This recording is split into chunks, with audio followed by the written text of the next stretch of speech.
다시 한번 공부하겠습니다. 우리 구약 204페이지에 민수기 6장 24절에서 26절까지 말씀 시작. 여호와는 내게 복을 주시고 너를 지키시기를 원하며 여호와는 그의 얼굴을 내게 비추사 은혜 베푸시기를 원하며 여호와는 그 얼굴을 내게로 향하여 드사 평강 주시기를 원하노라 할지니라 하라. 아멘. 자, 하나의 상황을 한번 머릿속에 그려가면서 한번 들어보시기 바랍니다. 부부가 있습니다. 거실에 앉아서 남편은 신문을 이렇게 보고 있고요. 아내가 남편에게 뭔가 얘기를 좀 계속해서 하고 있습니다. 한참 이야기하던 아내가 갑자기 이렇게 짜증이 난 목소리로 당신 내 말 듣고 있는 거예요? 이렇게 화를 냈어요. 남편이 뭐라고 얘기했는지 내가 얘기해봐? 이렇게 대답하면서 마치 증명이를 하는 듯이 아내가 했던 얘기 몇 개 이렇게 쭉쭉 이렇게 던졌습니다. 그 얘기를 듣는 아내가 들었구나 하면서 만족하겠습니까? 대부분의 경우 당신 내 말 듣고 있는 거야? 라고 반응하는 것은요, 신문 내려놓고 나와 눈 마주 보면서 그렇게 얘기 집중했으면 좋겠어, 이걸 요구하는 거잖아요. 나에게 온전한 관심을 좀 가져줘, 나와 통하는 그런 시간을 보내줘, 이걸 요구하는 거잖아요. 여러분, 오늘은 관심과 배려라는 그런 주제로 하나님의 뜻을 함께 묵상해 보려고 합니다. 관심, 그냥 온전한 관심, 그것을 하나님께서 원하고 계시고 또한 그 관심으로 다른 사람들을 바라보고 계신다는 이런 주제로 함께 말씀을 나누고자 하는데요. 자, 관심은 모든 분야에 있어서 회복시키고 또 성장시키는 원동력이 됩니다. 안타까운 사실은요, 이 중요한 관심을 다른 사람이 나를 무관심하게 대하면 참 서운해하면서도 속상해하면서도 막상 나는 다른 사람들을 그렇게 관심으로 바라보지 않는 이 아이러니가 우리에게 있다는 거예요. 내가 막상 다른 사람들을 관심으로 대하지 않으면서 관심으로 그렇게 바라보지 않으면서 나는 관심받고 싶어 하는 거죠. 참 이기적인 존재 아닙니까? 아이를 낳으면요, 관심 있는 눈으로 바라봐 줄 때에 그 관심을 먹고 자란다고 그렇게 들었습니다. 아이를 보고 웃어주면 아이는 엄마 혹은 아빠 혹은 그런 자기를 바라보는 대상의 그 웃음을 보고 같이 웃고, 찡그리면 같이 찡그리고, 보고 배우는 거죠. 그런 과정을 통해서 아이가 배우고 성장하게 된다는 겁니다. 물론 쳐다보지 말라고 해도 아이 부모는요, 아이가 너무 사랑스러우니까 내 새끼니까 그렇게 열심으로 쳐다봅니다. 이 관심을 가지고 이렇게 아이를 봐주고 여러 가지 반응들을 보여주면요, 아이들은 그것을 먹고 사회적인 성장을 하게 된다는 겁니다. 자, 그런 의미에서 아이에게 더 많이 말을 걸어주고요, 아이에게 더 많이 반응을 보여주면 아이가 더 빨리 말해요. 그리고 더 빨리 습득하더라는 겁니다. 아이 키워보신 분도 아시겠지만 첫째보다 둘째가 더 말을 빨리 배우고 말 더 잘해요. 왜요? 형아가 하는 거 보고 빨리 이렇게 익히더라는 거죠. 예전에 제가 사역했던 교회에 교육 목사님 아이가 남자아이가 있었는데, 이 아이가 4살이 될 때까지 말을 잘 못하는 거예요. 성도님들이 다 걱정했어요. 아이가 4살 되면 그래도 어느 정도 말을 해야 되는데 말을 거의 못하고 막 어물어물 그러고 있으니까. 근데 4살 된 이후로 그 아이가 어린이집에 갔는데, 희한하게도 어린이집 한 달 정도 지나고 나니까 아이가 말을 굉장히 잘해요. 더군다나 5살 되고 나니까 또래 애들 중에서 가장 말을 잘해요. 왜 그런가 제가 이렇게 살펴보니까 사모님이, 그 아이의 엄마가, 물론 아이들과 잘 놀아주시고 잘 어울려주긴 하는데 말수가 워낙 없다 보니까 결국 엄마의 말하는 걸 보고 배우게 되는데, 엄마가 별로 말을 안 하니까 아이도 말을 많이 못 배운 거죠. 어린이집에 가서는 계속해서 선생님 말하는 거 듣고 아이들이 친구들이 말하는 거 들으면서 이 말을 배운 거예요. 그러다가 결국에는 아주 활달한 아이로 바뀌게 되더라는 거죠. 제가 그거 보면서 보고 배우는 게 맞구나. 이걸 깨달은 적이 있습니다. 성장학자들 그리고 심리학자들이요. 이런 아이들의 특성에 대해서 조율이라는 단어로 정의하더라고요. 한마디로 자신에게 사랑과 관심을 보여주는, 자기에게 뭔가 보여주는 그런 다른 사람들의 말과 행동을 듣고 보면서 자신의 것으로 조율해가는 과정, 이것이 아이들의 성장 과정이다라고요. 예를 들어서 내가 이렇게 했는데 굉장히 사람들이 좋아하더라. 그러면 아이들이 더 열심히 그거 하게 되겠죠. 제가 언젠가 TV 프로 보는데 자기 아이가 뭐 하나 칭찬했더니 그거 계속 하더래요. 왜요? 계속 칭찬받으려고. 반대로 내가 이렇게 했는데 사람들이 별로 보이더라. 그러면 아이들이 그거 안 하겠죠. 자, 영상 하나 보시고 계속해서 말씀을 이어가도록 하겠습니다. 사실 타인에게 전적으로 의존하는 아이들에게는 관심과 사랑을 받는 것이 곧 생존의 영역이에요. 아기들의 얼굴이 귀엽게 생긴 이유도 생존을 위해 부모님들에게 반드시 사랑을 받아야 하기 때문입니다. 부모님들도 아기를 키우려 최선을 다하지만 아기들도 자신이 살아남기 위해 최선을 다합니다. 그런데요, 아기가 어린이로 성장하면서 관심을 얻기 위한 방식이 조금씩 바뀌게 돼요. 우리나라 같은 경우에 보통 어린이집 시절부터 시작인 것 같습니다. 이 시점은 상벌 교육이 길들여지는 바로 그 시점입니다. 상벌 교육에 노출된 아이들은 이제 칭찬이라는 이름에 관심을 추구하게 됩니다. 그러나 칭찬이라는 관심은 타인에게서만 얻을 수 있는 굉장히 희귀한 자원이에요. 생각해보죠. 심지어 어른들조차도 사회에서 인정 요구를 갈구하지만 이와 마찬가지로 어린이들도 칭찬을 갈구하지만 이 희귀 자원은 극소수 아이들에게만 돌아갑니다. 이때부터 칭찬을 받지 못한 아이들 중 일부는 문제를 일으켜서라도 관심을 얻으려고 하는데요. 아들러의 개인 심리학에 의하면 문제를 일으키는 아이들을 5단계로 나눕니다. 부적절한 행동을 하기 시작하는 1단계부터 일부러 문제를 일으키거나 폭력적인 행동을 하는 단계로 진행됩니다. 5단계 마지막에 자신의 무능을 어필하며 모든 걸 다 포기하는 아이가 됩니다. 위의 모든 단계는 상벌 교육 아래에서 아이들이 관심을 얻기 위한 몸부림에서 비롯됩니다. 생각해보면 학창시절 학교에서 잠만 자는 친구들이 종종 있었잖아요. 개인 심리학에 의하면 사실 그 친구들이 가장 관심에 목말라 있던 친구들이었습니다. 사실 아이들이 원하는 것은 칭찬이 아닙니다. 정말 아이들이 원하는 것은 주변의 관심과 지지입니다.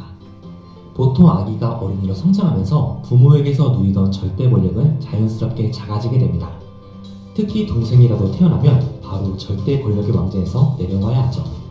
이렇게 주변에 관심이 줄어드는 와중에 우연히 칭찬의 달콤함을 맛본다면 아이는 계속 칭찬을 갈구하게 되는 것입니다. 그렇기 때문에 아이들의 행동에 칭찬을 주입해서는 절대 안 됩니다. 내 아이가 책을 많이 읽으면 하는 마음에 우연히 책을 보고 있는 아이에게 칭찬을 하면 어떻게 될까요? 그 아이는 이제 책이 좋아서가 아니라 칭찬이라는 달콤함을 얻기 위해 책을 읽게 됩니다. 만약 희귀 자원인 칭찬이 끊기게 되면 아이는 곧 책을 멀리하게 되겠죠. 보통 초등학교 때 공부 좀 했던 아이가 정작 중고등학교 때 공부를 놓아버리는 경우가 종종 있습니다. 이맘때는 공부하는 게 당연한 거나 예전만큼 칭찬을 많이 못 받기 때문이죠. 정말 운이 좋게도 아이가 만족할 만큼 칭찬을 얻었다 해도 더 큰 문제가 생깁니다. 이제 그 아이는 타인의 의지에 완전히 예속되어 버린 것입니다. 사실 대부분의 한국 사회에서 자란 아이들은 이 같은 칭찬 프레임에 갇혀 성장했습니다. 한국 사회가 유독 타인의 눈에 민감하게 반응하잖아요. 이는 과거에 받았던 상벌 교육이 막강한 영향력을 행사하고 있다는 방증입니다. 어른이 된 지금까지도 말이죠. 여기서 중요한 점은 우리들은 그렇게 컸지만 우리 아이들은 다르게 키울 수 있다는 것입니다. 아이들에게 행동에 대한 칭찬이 아닌 존재 자체에 대한 절대적인 지지를 해주세요. 이 점이 가장 중요합니다. 만약 아이가 책을 읽고 있다면 그냥 옆에서 같이 책을 읽어주면 됩니다. 반면 아이가 납득하기 힘든 행동을 하면 따끔하게 벌을 주어야 할까요? 그럴 때는 그저 잠깐만 그냥 관심을 주지 않으면 됩니다. 평소에 충분한 관심과 사랑을 받았다면 아이는 금방 눈치를 채고 알아서 그 행동을 그만두게 됩니다. 참 도움이 되는 사실 영상이죠. 타인에게 여러분, 관심과 반응, 특별히 삶의 성장하는 데 있어서 굉장히 중요한 밑거름입니다. 요소에 대해서 아이 때에는 많이 하지 말라는 그런 내용이 있었는데 이게 칭찬하지 말라는 게 목적이 아니라 그 아이의 존재에 대해서 좀 많이 관심 가져주라. 그 말로 칭찬하면 그 아이가 칭찬에 얽매이게 된다. 이런 차원의 얘기지 칭찬 아예 하지 말라. 뭐 그런 차원은 아닌 것 같아요. 하더라도 그 아이의 행동을 칭찬하는 게 아니라 그 아이의 존재를 칭찬해 주라고.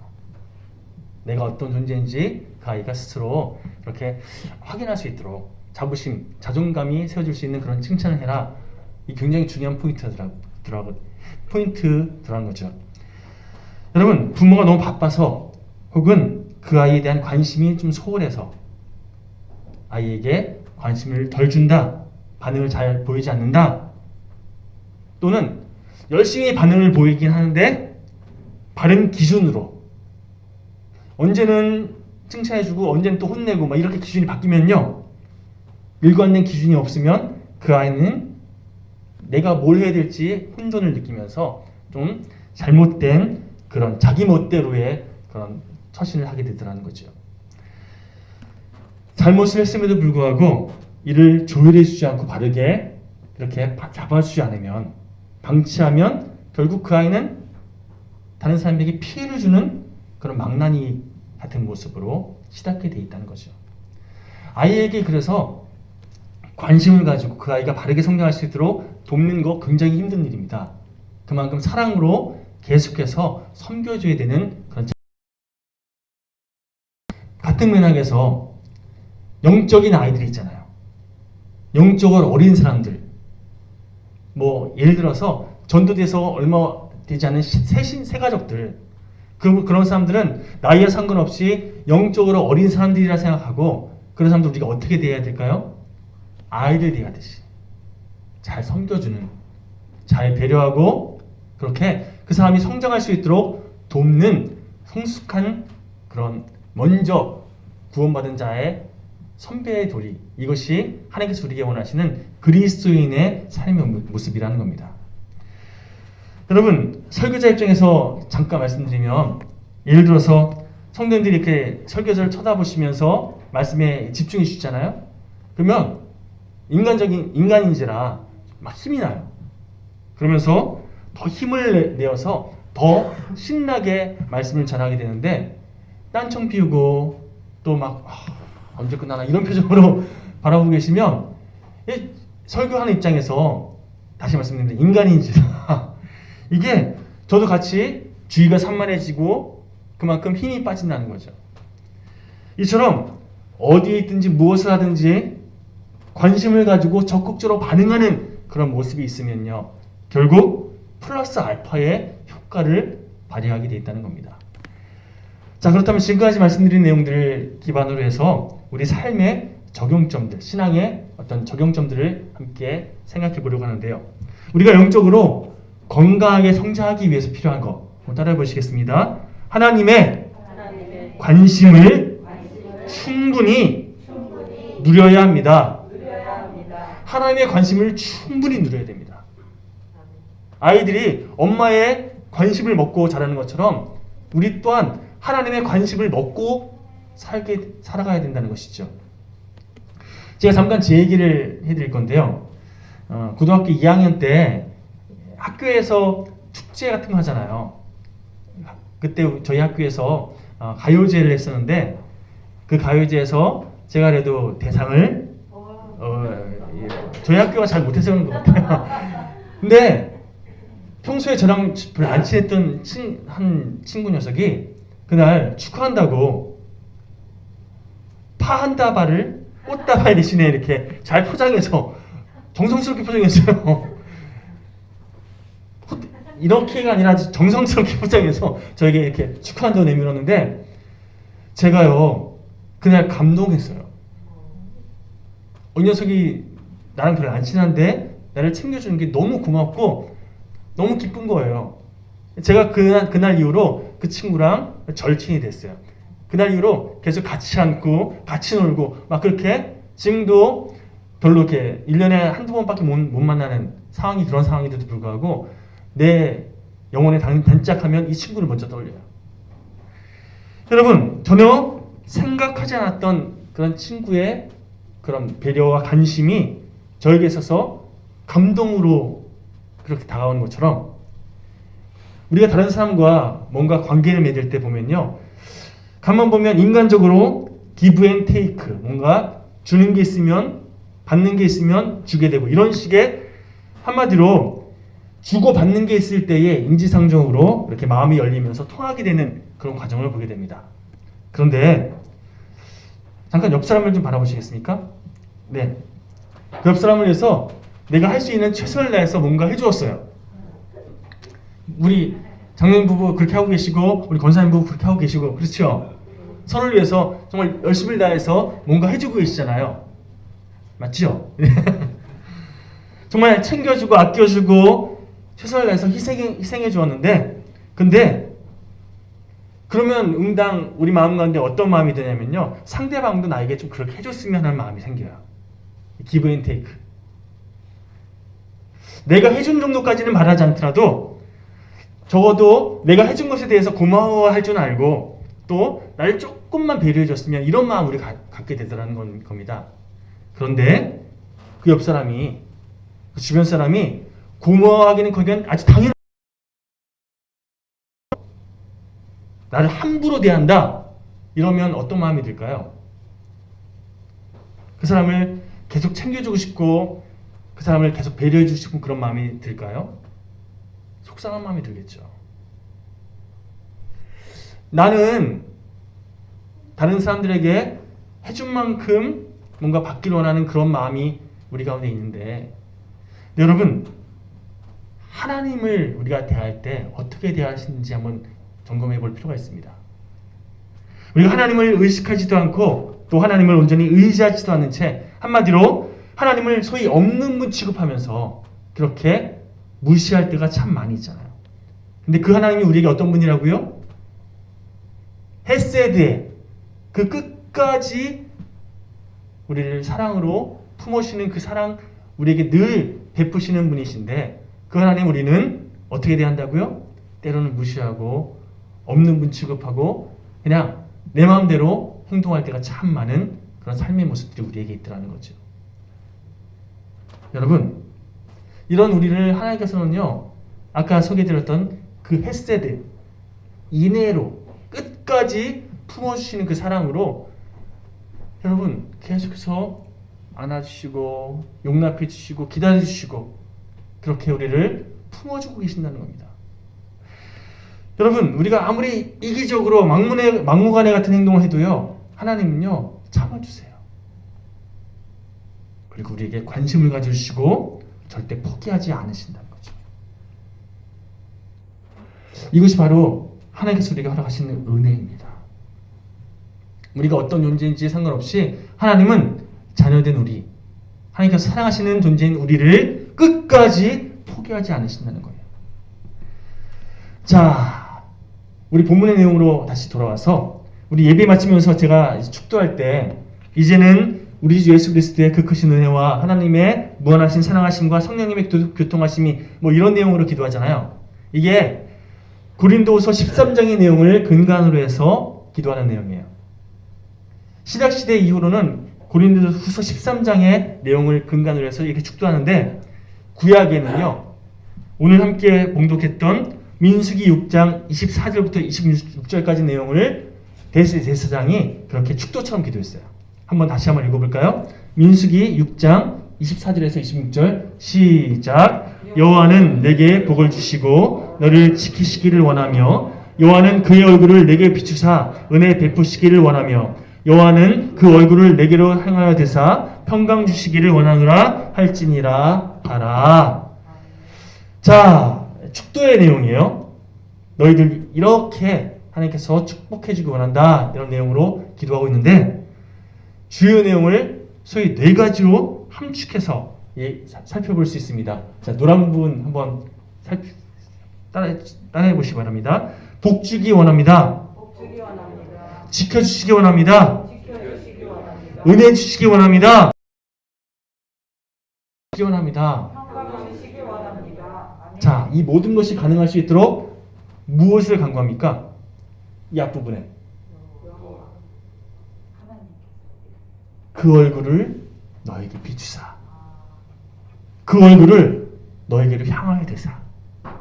하나님의 얼굴이 너에게 비추어지면 이런 것들을 누릴 수 있다는 거예요. 그렇죠? 자, 근데 주목해 보실 것은요, 하나님의 얼굴을 이렇게 비추사, 이 말은 그냥 서로 얘기하는 것과 아까 처음에 제가 소개했던 것처럼 눈을 마주 보면서 얘기하는 것과 다르잖아요. 하나님께서 너의 눈을 바라보시고 너의 얼굴을 바라보시면서 그렇게 대해 주시기 원한다, 이런 내용이에요. 그런 맥락에서 구약 성경 쭉 읽어보면 이스라엘 백성들이 가장 힘들어했던 것이 뭐냐면 하나님께서 그 얼굴을 가리우실 때. 시편 27편 9절 말씀 좀 읽어보겠습니다.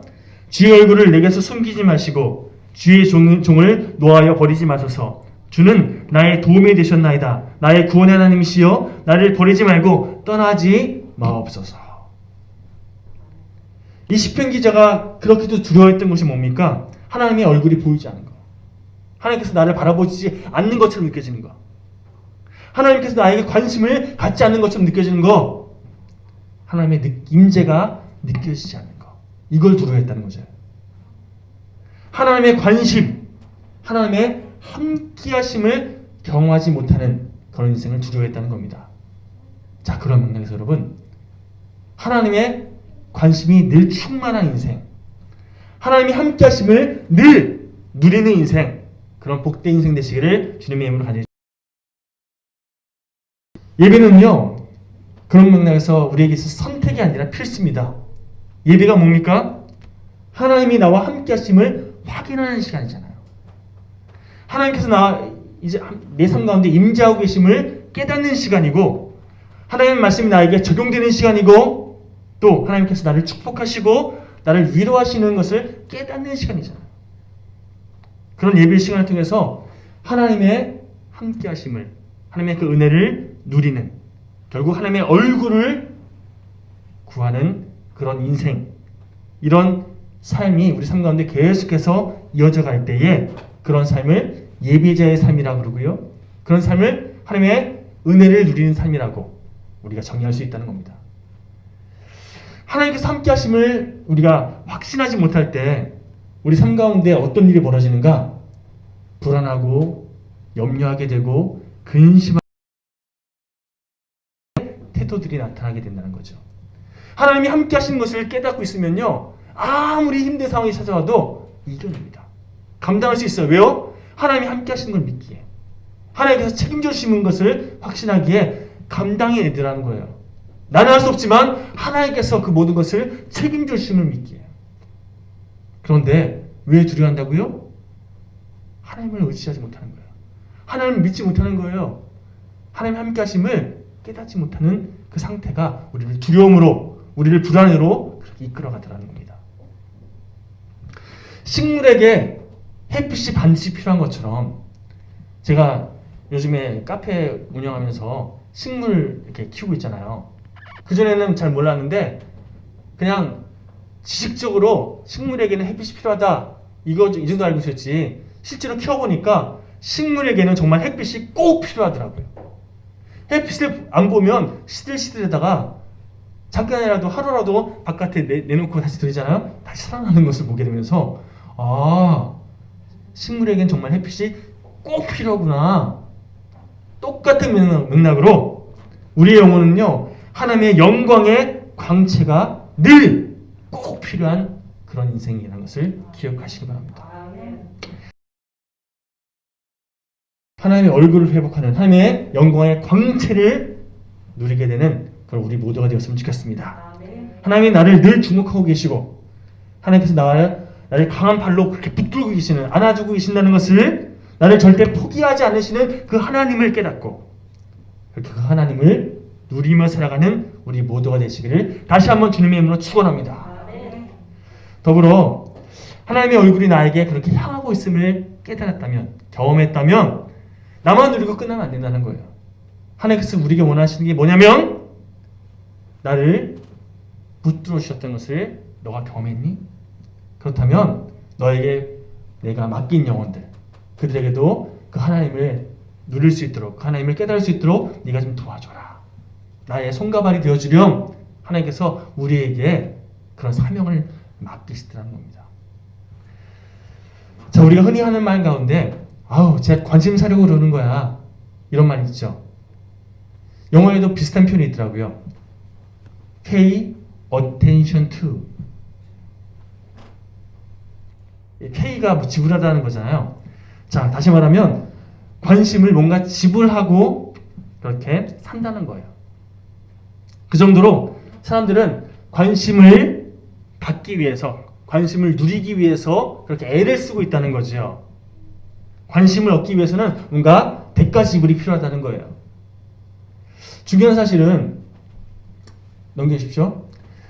영향력 있는 사람일수록 영향력 있는 사람일수록 다시 말해서 어떤 높은 지위, 높은 그런 어떤 영향력을 가진 그런 자리에 있는 사람일수록 다른 사람들에게 더 큰 관심을 가져야 된다는 건데 희한하게도 높은 자리에 올라갈수록 그것을 누릴 줄만 알지 그 책임, 권한은 누리려고 하는데 그 책임을 다하지 않은 그런 모습들이 참 많이 보입니다. 영화에서도 이런 멋있는 대사 있잖아요. 아까 보여줬죠? 큰 힘에는 큰 책임이 따른다. 뭐 스파이더맨이라는 그런 엔터테인 그런 영화에서도 이런 멋있는 대사가 나왔는데 그렇습니다, 여러분. 하나님께서 우리에게 어떤 큰 권한을 주셨다. 그러면요, 그만큼 큰 책임을 맡겨주신 거예요. 여러분, 하나님께서 우리에게 어떤 높은 지위를 허락하셨다. 혹은 영향력 있는 그런 자리에 우리에게 그 자리를 맡기셨다. 그러면요,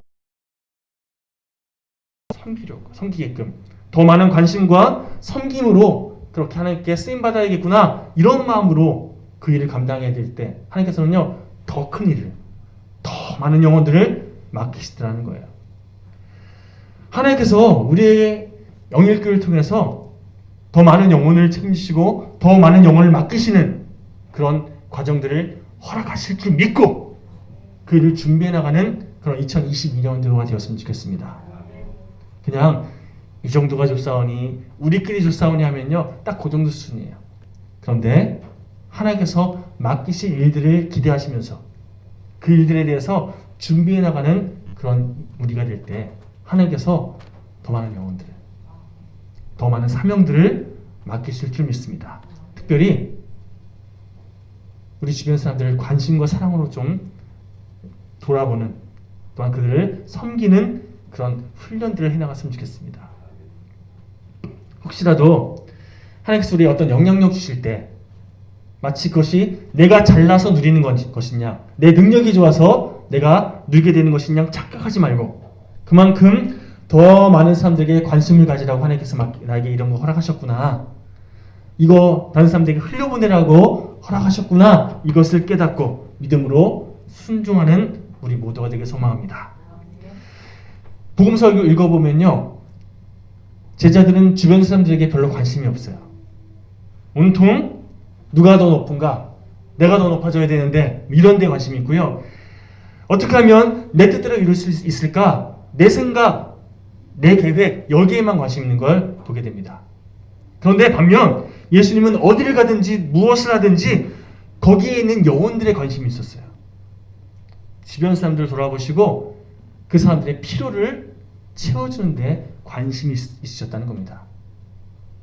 요한복음 9장 1절에 보면 나면서부터 소경된 사람에 대한 그런 이야기를 소개하고 있는데요. 날 때부터 소경된 사람을 예수께서 보신지라. 잘 보십시오. 예수님께서 먼저 그에게 관심을 가지고 바라보셨다는 거예요. 누가복음 19장에도 보면 뽕나무에 올라간 삭개오의 이야기, 그 예수님의 그 어떤 사건에 대해서 소개하고 있는데 삭개오에게 예수님께서 천국 복음을 선포했더니 삭개오가 회개하고 예수님 품에 안겼더라. 이런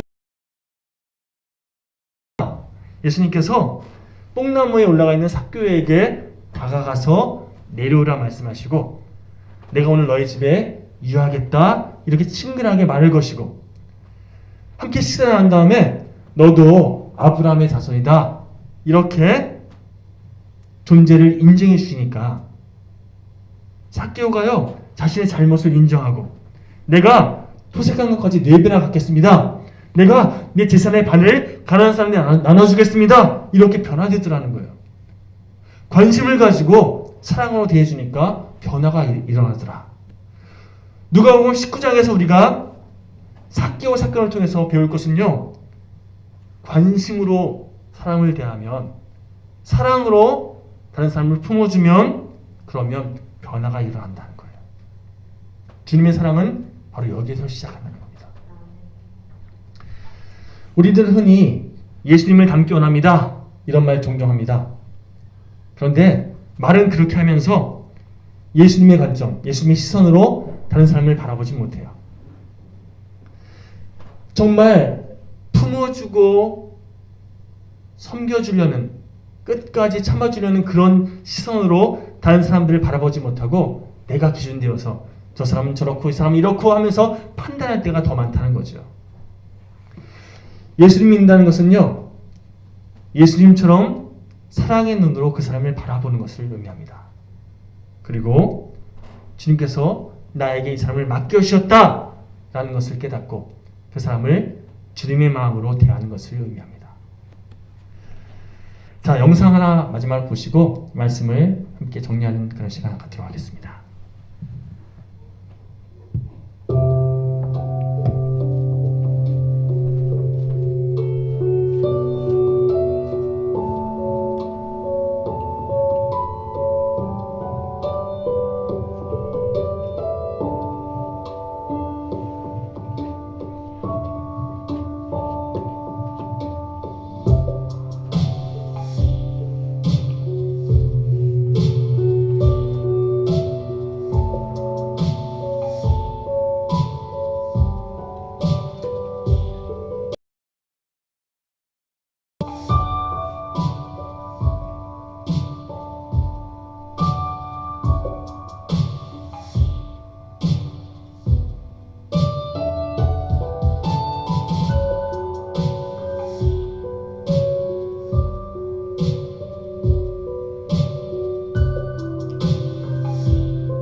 너무 이기적이어서 나 외에는 별로 관심을 갖지 않아요.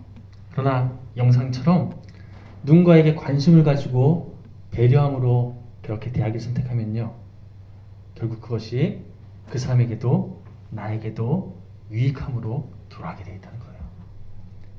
하나님께서 우리에게 원하시는 관심과 배려의 목적이 바로 여기 있습니다.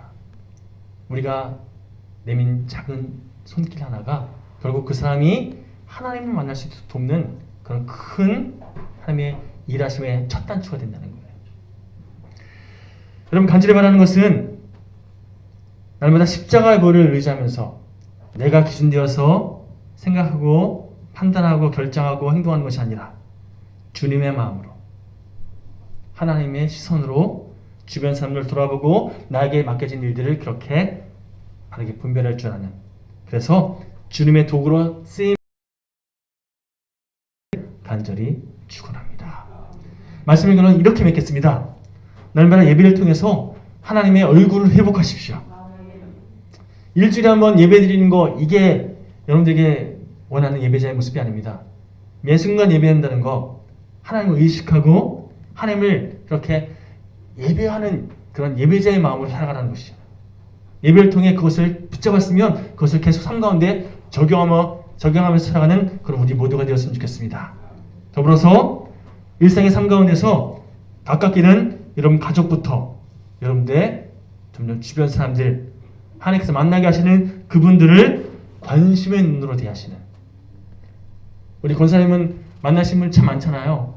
그분들 일일이 다 할 수는 없겠지만 최선을 다해서 그렇게 주님의 사랑으로 대할 때 하나님께서 그런 권사님의 하나하나의 헌신과 사랑의 손길을 하나님께서 사용하셔서 일하실 줄 믿습니다.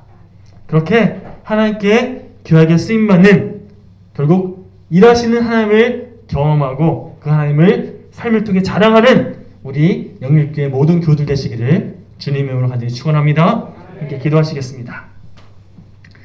하나님 감사합니다. 오늘도 말씀을 통해서 주님의 관심을 누리고 그 사랑을 먼저 누린 우리가 하나님께서 우리를 통해서 많은 영혼을 회복시키시기 원한다는 걸 깨닫고 관심과 사랑으로 다른 사람을 대할 줄 아는 그런 주님의 귀한 손가발이 될 수 있도록 결단하고 또 결단하오니 우리 삶을 주님의 뜻 안에서 사용하여 주시옵소서.